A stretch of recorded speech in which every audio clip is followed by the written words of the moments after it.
the difference between a coach and a consultant.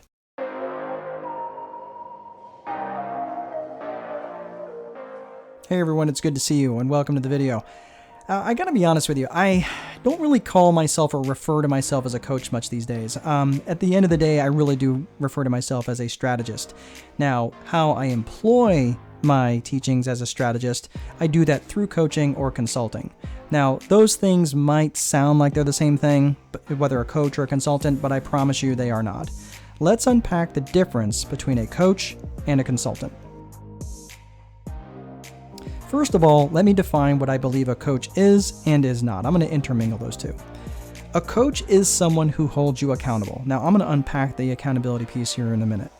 A coach is also interested in getting you to move forward and taking action on whatever thing that you need to be doing. A coach is also interested in results. And even if those results aren't necessarily what you want or are desirable, that's fine, because even action that produces failure, guess what? Those are still results. And I will tell you, it's really hard to coach someone who doesn't want to take any action or takes action without any thought of consequence. You know, someone who jumps out of the airplane and builds the parachute on the way down. A coach isn't necessarily someone who has all the answers to all the questions. Instead, a coach is someone who knows how to ask good questions, maybe inserting a little bit of their own knowledge and experience, but ultimately is directing you towards a direction that you say you want to go in. A coach is someone who is able to stay emotionally neutral, which I will tell you sometimes is one of the hardest things to do, particularly when someone is doing something that you just know is likely to turn out like watching the Hindenburg crash into the Titanic. But sometimes you have to let them go and learn from themselves and be there to support them no matter how it turns out. In that same vein, a coach is someone who doesn't have to be right, but does what is right for the client based on what the client said that they want. A good coach is someone who keeps copious and detailed notes on each of their clients, so they're not having to go back and question things that had been discussed in the past. Now, there's always going to be some of that, right? Of course, I mean, this is just human nature. But depending on the coach's memory and how many coaching clients they have, but by not keeping notes, there tends to be a lot of one step forward and one step backward movement. The other reason a good coach should also keep notes is for the biggest reason a coach exists, and this is what I said earlier, and that's for accountability. This sole thing right here is what distinguishes a coach from any other person out there who gets paid to give advice. Call yourself a guru, call yourself a teacher or an educator or a mentor, whatever. But if you're not willing to hold someone accountable for what they said they wanted or what they've committed to do, please don't call yourself a coach. And this includes calling your clients if you don't hear from them. Back in high school, I had a wrestling coach, and I will tell you something. If we didn't show up to practice, you can absolutely bet that we would get a phone call at home that night. He held us accountable to our commitments. And I will tell you, accountability is not always fun. Not as a coach, and certainly not as a client.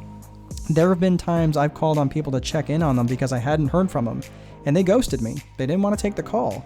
And then, not much longer later, they let me go as their coach. That's okay. I'm not mad. Accountability is tough for some people. So all of that is what coaching is about. Let's talk a little bit about consulting. Consulting is just a different standard.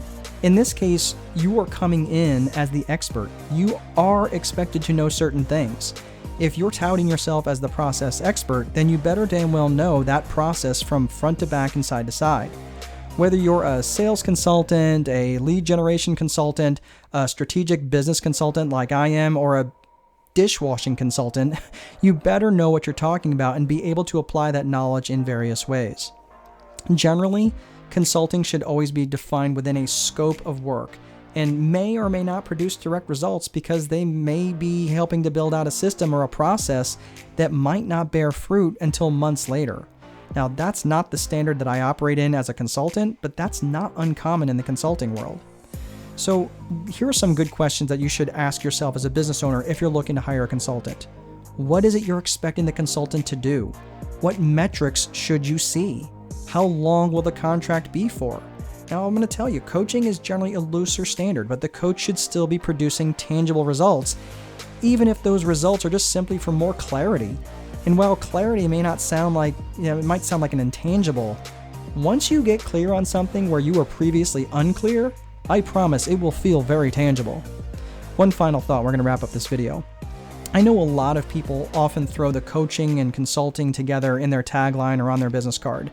I've done both coaching and consulting, and I will tell you that to do both is challenging. And I will often coach a consulting client, but I will rarely do consulting work for a coaching client.